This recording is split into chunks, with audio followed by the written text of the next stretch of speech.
ये जो किताब जिसने लिखा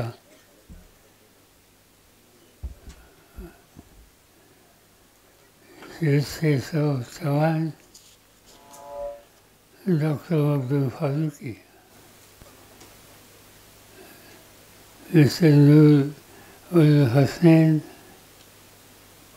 इलाज किरमानी डॉक्टर मौलाना अब्दुल रशीद वज़नी हम सब के साथी बाबुला कलम राजेश तोहफे जयसिंह गायकवाड़ फंदुल कांगरे बहनों भाइयों मुझे माफ़ करिए मेरा गला ठीक नहीं कुछ दिनों से 10 दिन पहले श्री साहब जी मुंबई में आए थे उन्होंने बताया कि कुछ नए किताब लिखे हैं बाबा साहेब अम्बेडकर के बारे में और इस देश में कई क्षेत्र में जिन्होंने बहुत योगदान देश के लिए किया ऐसे लोगों के बारे में कोई 3-4 किताबें लिखी है आपको औरंगाबाद आना पड़ेगा और इसका विमोचन करना पड़ेगा। मैंने उनको हाँ बोला और मैं खुशी से यहाँ आया था। इनके खत में उन्होंने और एक किताब का नाम लिया था वो मेरे बारे में था और जो किताब मेरे बारे में था ये आप लोगों के सामने रखने का काम उनके खत में डॉक्टर फारूक अब्दुल्ला करने वाली थी। तो फारूक हमारे दोस्त है तो हमने हाँ कहा और फिर से 1 घंटे से 2 घंटे से मैं यहाँ बैठा हूँ और मेरे सामने मेरे बारे में बहुत कुछ बातें यहाँ कही जाती है कि बड़ा मुश्किल काम होता है एक अकेला आदमी बैठना और पूरे सब लोगों ने इनके बारे में कुछ न कुछ बातें करना ये इतनी आसान बात नहीं है। थोड़िए जो किताब है ये किताब मैंने शायद 10 या 12 साल पहले लिखा था। इसकी कई एडिशन निकली और कई एडिशन निकलने के बाद जब जी ये किताब पढ़ते हैं तो मुझे लंबे लंबे खत लिखते हैं ये सब पुरानी बातें होगी आज की स्थिति क्या है इस बारे में लिखने की आवश्यकता है और ये बात सच है। जो किताब में कई बातें मैंने कही थी कई जगह पर कई वक्त पर एक तरह का संघर्ष झगड़ा ये करने की नौबत मेरे ऊपर आई थी। औरंगाबाद में आए तो मुझे याद है कि महाराष्ट्र की हुकूमत की जिम्मेदारी मेरे कंधे पर पड़ने के बाद मैंने एक डिसीजन लिया था। डिसीजन क्या था यहाँ की यूनिवर्सिटी को डॉक्टर बाबा साहेब अम्बेडकर उनका नाम देने के वजह डिसीजन अनाउंस हुआ और रात को 2 बजे तक मुझे पुलिस कमिश्नर थे उस जमाने के यहाँ के उनके मैसेजेस आना शुरू किया कि हमले हो रहे दलितों के मकान जला रहे लोगों को ये डिसीजन बिल्कुल मंजूर नहीं है, कुछ न कुछ करने की आवश्यकता है। डॉक्टर बाबा साहेब इस देश को संविधान देने वाले, दुनिया में जिनका नाम था, और उनके नाम से यूनिवर्सिटी शुरू होना ये कोई गलत काम नहीं था, मगर स्थिति इतनी डिफिकल्ट थी कि अल्टीमेटली हम लोगों को वो डिसीजन वहाँ उसको स्थगित करना होगा। और मुझे मेरी गलती ध्यान में आ गई कि ये डिसीजन मैंने ले लिया, मगर नई पीढ़ी को कॉन्फिडेंस में लेने की आवश्यकता थी, ये काम मुझसे हुआ नहीं। और इसलिए फिर मराठवाड़ा के जितने कॉलेज थे, इन कॉलेज में जाकर मैंने नौजवानों के साथ बातचीत की और लोगों को, नौजवानों को तैयार किया। और आज मुझे खुशी है कि यूनिवर्सिटी का नाम डॉक्टर बाबा साहेब अम्बेडकर के नाम से। कई बातें ऐसी होती हैं कि जिसकी कुछ न कुछ शक्ति से कदम उठाने की आवश्यकता थी। मैं गया था एक दिन अमेरिका में, तब देश का डिफेंस मिनिस्टर था। वॉशिंगटन में मेरा फ्लैग वहाँ उतर गया। और एक सिस्टम होती है, कोई भी देश का डिफेंस मिनिस्टर जब दूसरे देश में जाता है तो उसको सैल्यूट देने के लिए वहाँ के आर्मी की टीम खड़ी रहती है। मैं हवाई जहाज से उतरा वाशिंगटन में, सामने वहाँ के आर्मी की टीम खड़ी थी, उन्होंने मुझे सैल्यूट दे दिया। और मेरे ध्यान में एक बात आ गई कि वहाँ जो 200 आर्मी के जवान थे, इनमें से एक भी जवान नहीं था, सब लड़कियाँ थी। मुझे आश्चर्य लगा, अमेरिका जैसे कंट्री में आर्मी की बहुत बड़ी जिम्मेदारी लड़कियों के ऊपर दी है। मैं ये सोचना शुरू किया कि हिंदुस्तान में क्यों नहीं हम कर सकते, हिंदुस्तान में करने की आवश्यकता क्यों नहीं है।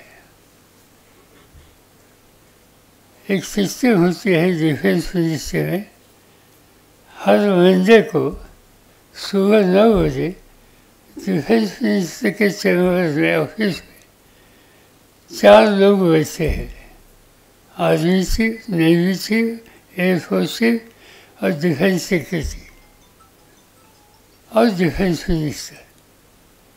और सब बहस करते हैं कि देश की स्थिति क्या है, पाकिस्तान बॉर्डर की स्थिति क्या है, चाइनीज़ बॉर्डर की स्थिति क्या है, श्रीलंका में मछुआरों की स्थिति क्या हो रही है, समंदर में नेवी की स्थिति क्या है। ये सब डिस्कशन हमेशा होती है। तो मैंने अमेरिका से आने के बाद इस मीटिंग का डिस्कशन हमारा हो गया और मैंने सब आर्म फोर्सेस के प्रमुख लोगों को कहा कि अमेरिका में आज डिफेंस की जिम्मेदारी लेने के लिए वहाँ की लड़कियाँ आती है, तो यहाँ क्यों नहीं करी। तीनों लोगों ने, आर्मी चीफ हो, नेवल चीफ हो, एयरफोर्स चीफ हो, तीनों ने कहा यह हो नहीं सकता, लड़कियाँ ये काम कर नहीं सकती। मैंने बोला ठीक है, आप सोचो, एकदम नाम मत बोलो। और 1 महीने के बाद फिर ये सब्जेक्ट मैंने निकाला। ये सभी का स्वभाव हुआ ही था। फिर मैंने और 1 महीना उनको दे दिया और वो सब्जेक्ट मैंने वहाँ उनके सामने रखा तो तीनों का जवाब वही था। तो मैंने बाद में कहा कि देश की जनता ने डिफेंस मिनिस्ट्री की जिम्मेदारी मेरे कंधे पर दी है।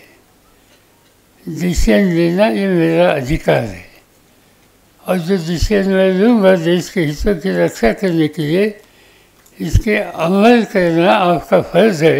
ये मेरा डिसीजन है। आज से Indian army, Indian navy, Indian air force वहाँ लड़कियों को मौका देना चाहिए। और शायद आपको याद होगा 26 जनवरी की परेड जो दिल्ली में होती है आजकल, इस परेड की लीडरशिप लड़कियों पर होती है। और दूसरा एक बात है, लोगों को ज़्यादा मालूम नहीं ऐसी बात है कि हमारा एयरफोर्स जो है इसका एक्सीडेंट रेट थोड़ा ज़्यादा है कई देशों से। कभी गलती होती है, कभी कुछ होता है तो एक्सीडेंट होते हैं। आपने शायद कल के या परसों के अखबार में पढ़ा होगा कि पड़ोसी देशों में 2 दिन पहले बड़ा एक्सीडेंट हुआ, अच्छा लोग वहाँ गए। तो ये अपने एयरफोर्स में होता था। जब मेरी डिफेंस मिनिस्टर छोड़कर मुझे यहाँ आना पड़ा महाराष्ट्र में चीफ मिनिस्टर की जिम्मेदारी लेने के लिए, 2 साल के बाद ऐसे मुझे एयरफोर्स चीफ जो थे वो मिलने के लिए आए थे। मैंने पूछा उनको, लड़कियों को मौका दे दिया तो इसका असर क्या हो गया, एक्सीडेंट रेट के बारे में क्या स्थिति है? उन्होंने कहा कि एक्सीडेंट रेट लड़कियों के ऊपर जिम्मेदारी देने के बाद बहुत नीचे आ गया। लड़कियों को ये काम दिया, एक्सीडेंट कम हुए। मैंने पूछा ये क्यों हो गया, कैसे हुआ? मुझे लड़कियों की एक आदत है बचपन से, जो काम उनको देते हुए वो समझदारी से करते। समझो उनको सब्जी काटने का काम दिया और उनका ध्यान दूसरे तरफ रहेगा तो इनके फिंगर पर कुछ ना कुछ हो जाएगा, शायद खून बाहर आ सकती है। और इसलिए जो काम उनको दिया है वो छोड़कर दूसरा काम लड़कियाँ कभी करती नहीं। और लड़के की एक आदत है, उनको जो काम बताया वो छोड़कर उनकी नज़र दूसरी तरफ ज़्यादा होती है और इससे ये स्थिति फायदा होती है।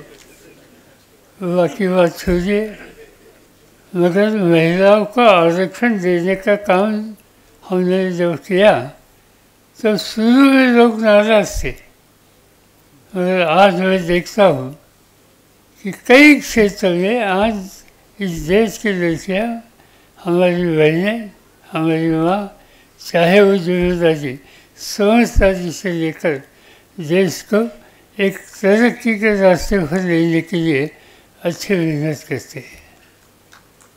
और एक बात से, एक समय मेरे ऊपर एक संकट आया था।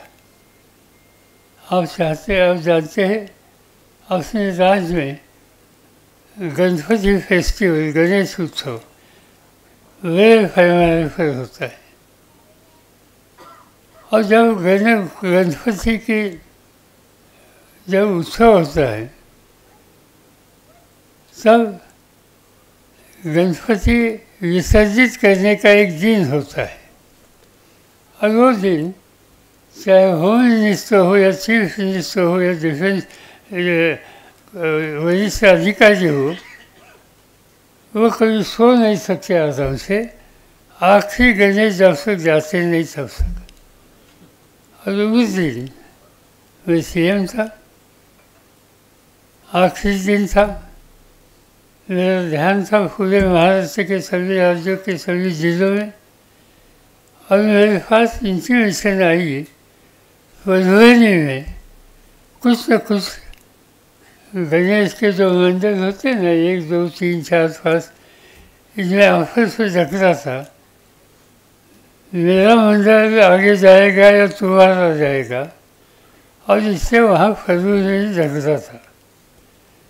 मैं 3:30 बजे तक सो नहीं सका, बार बार फ़ोन करता था वहाँ के एसपी को। बाद में मुझे बताया गया कि अभी इशू सेटल हो गया और शांति से जो वहाँ जिम्मेदारी थी वो लोगों ने पूरी की।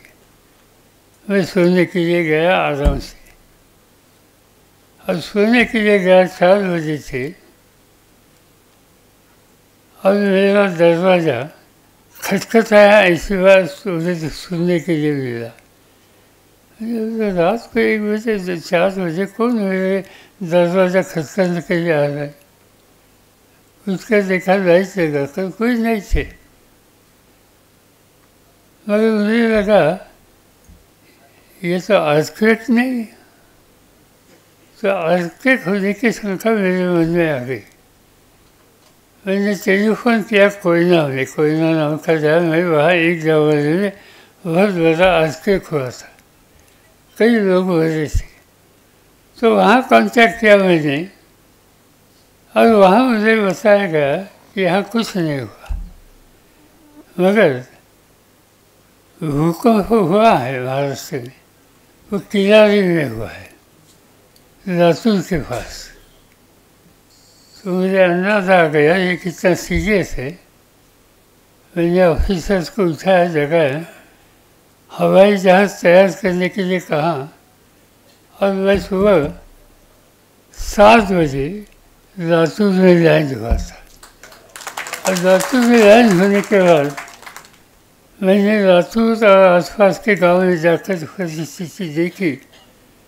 हजारों मकान गिरे थे, कई लोग जख्मी हुए थे, खून बह रहा था, बच्चे रोते थे। एक बहुत ज़बरदस्त समस्या राज्य के ऊपर आ गई। मैंने मेरे सब प्रोग्राम कैंसिल किए, और मैं 15 दिन के लिए वहाँ रहा।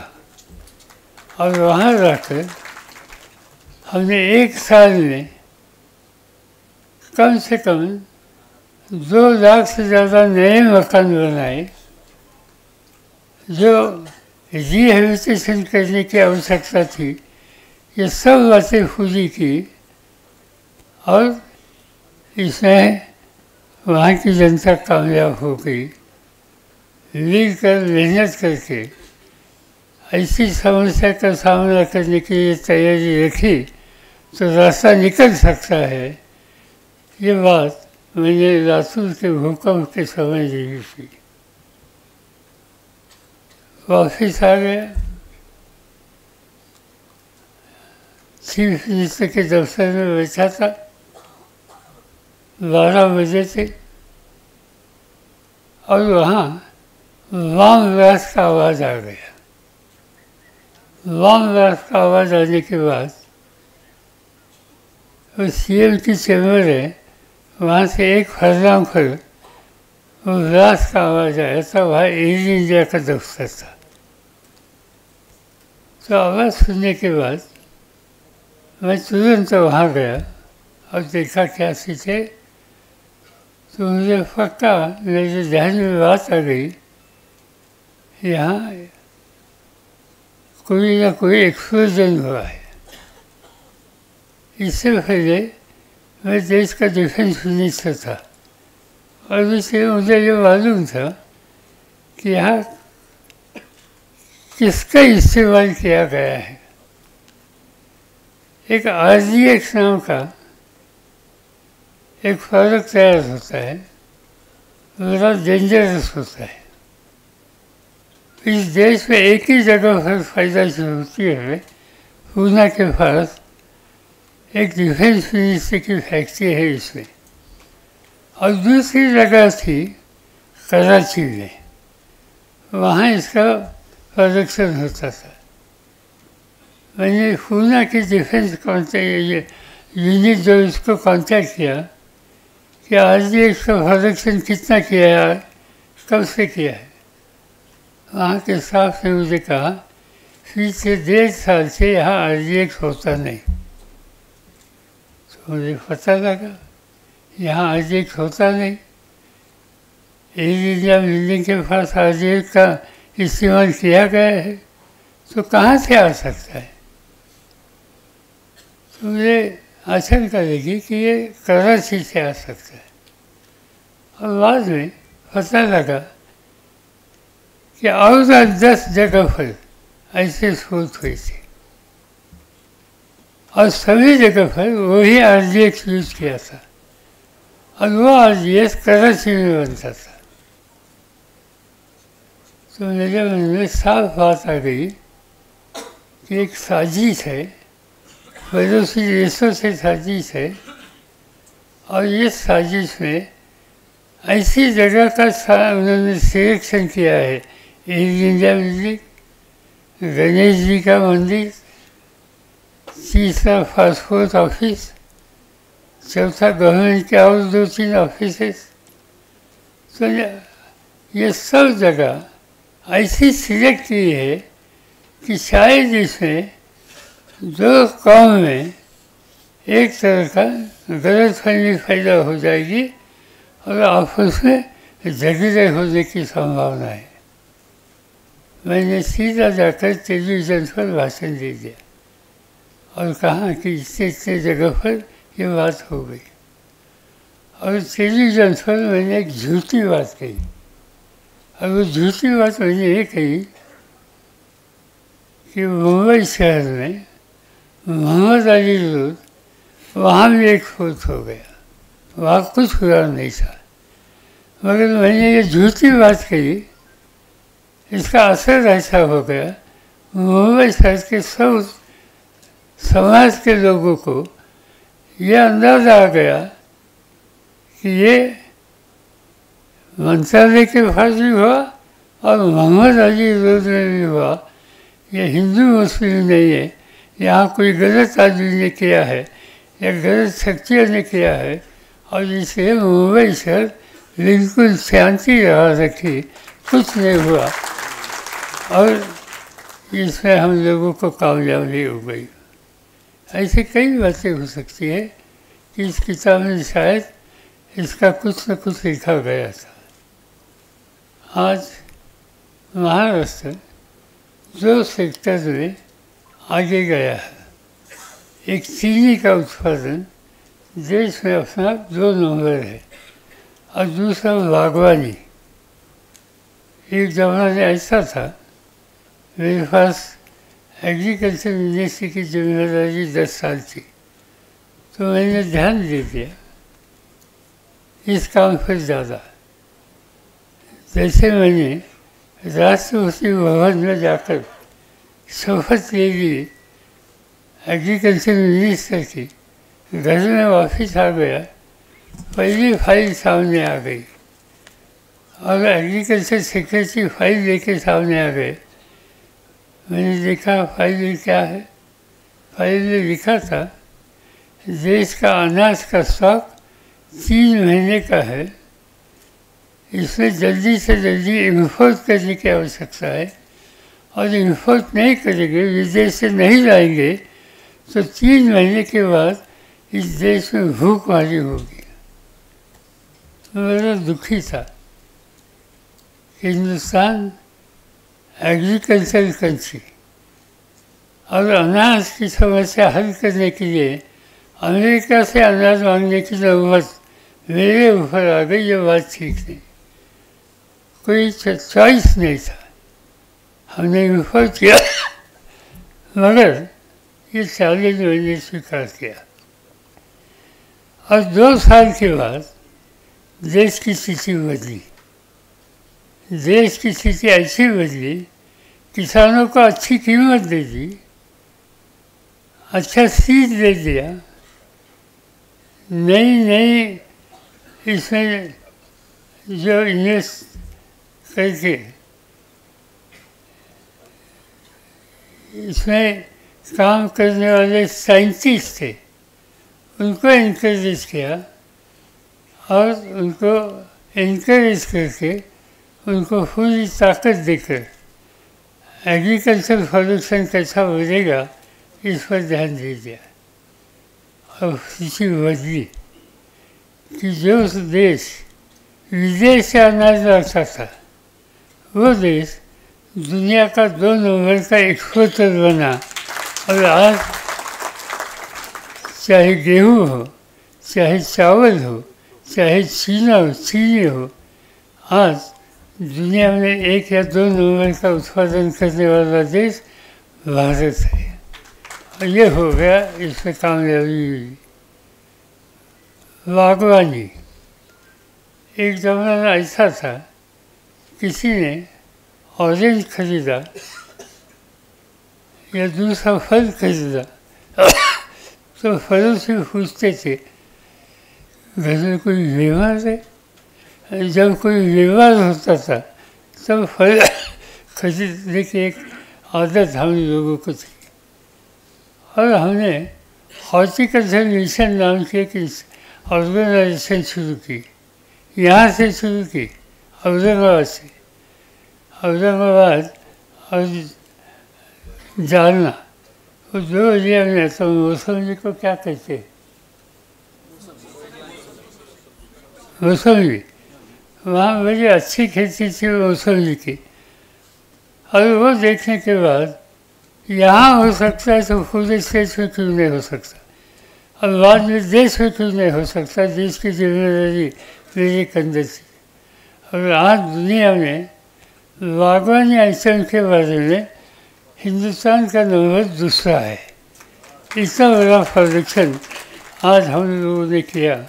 किसानों ने मेहनत, उनके पसीना की अच्छी कीमत, ये देने के बाद क्या परिवर्तन हो सकता है, ये देश में हम लोगों ने देखा। किसानों ने ये फायदा उसे की थी।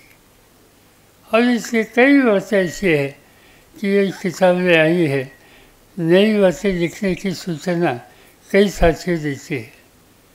आज देश की स्थिति बदली है।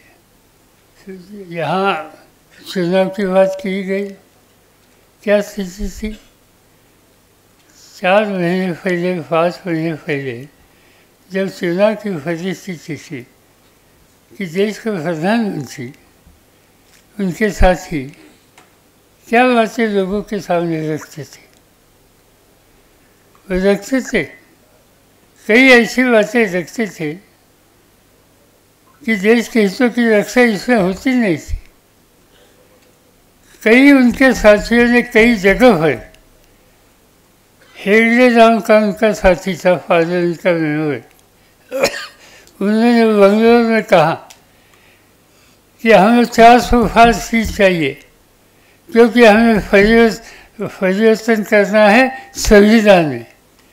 इस संविधान में बदलाव करना हो तो नरेंद्र मोदी जी के हाथ में 400 से ज़्यादा सीट की आवश्यकता है। ये बात उन्होंने कही थी। उनके कई साथियों ने ऐसी की थी। और ये बात सीधी सामने उनकी तैयारी थी कि देश के संविधान जो बाबा साहब अम्बेडकर ने दी, इस देश के हर आदमी का अधिकार इसमें था, इसमें परिवर्तन करना चाहते थे। और इसीलिए उनको 400 सीट थी। ये स्थिति देश के लिए फायदेमंद नहीं थी। और मुझे खुशी है कि इस देश की जनता ने ये संविधान की बदलाव लाने की बात की, जिन लोगों ने उनको सबक सिखाया, इसमें ये हो गया। आज हम देखते हैं पार्लियामेंट में कई लोग जिनके हाथ में देश की हुकूमत है, उनकी सोच में बदलाव नहीं आया। 2-4 दिन पहले, 8 दिन पहले अमित शाह होम मिनिस्टर, उन्होंने मेरे ऊपर अटैक किया। मेरे बारे में कुछ बातें कही गई। उन्होंने कहा कि देश के जितने भ्रष्टाचारी हैं उनके सूबेदार शरद पवार है। अजीब बात है, जो आदमी आज देश का होम मिनिस्टर है, होम मिनिस्टर ऐसा आदमी है कि जब गुजरात में थे, वहाँ कानून का गलत इस्तेमाल किया, इसके लिए सुप्रीम कोर्ट ने उनको गुजरात से तर्जीहात किया था।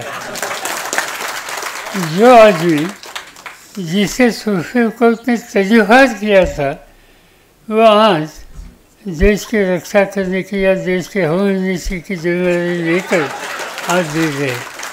और इसलिए हम कहाँ जा रहे, ये सोचने का ये समय।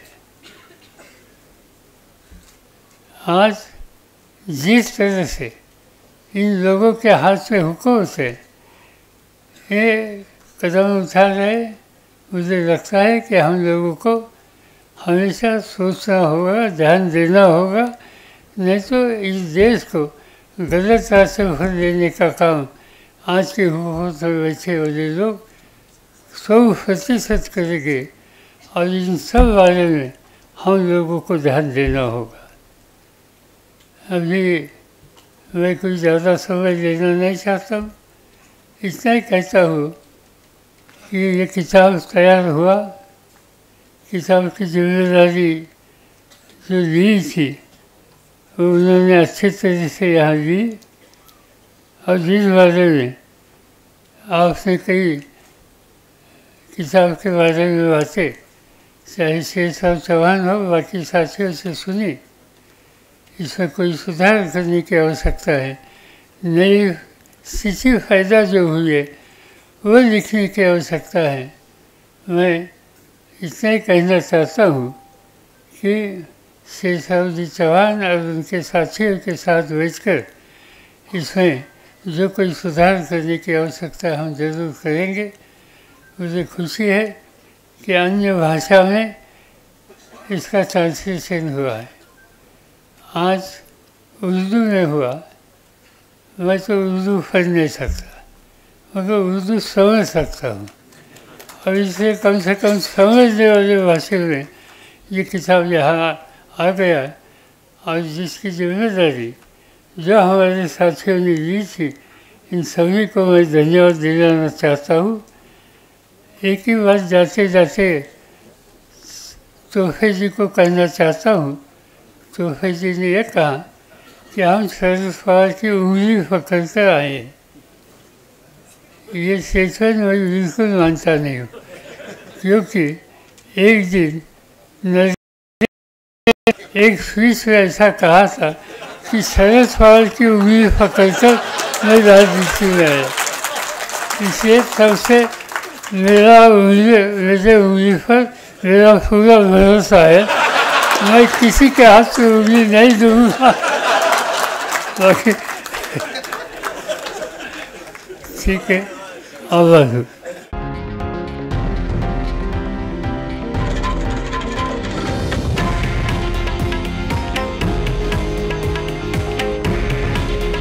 हे आहे देशातील नंबर 1 न्यूज नेटवर्क आणि आपण पाहत आहात TV9 मराठी।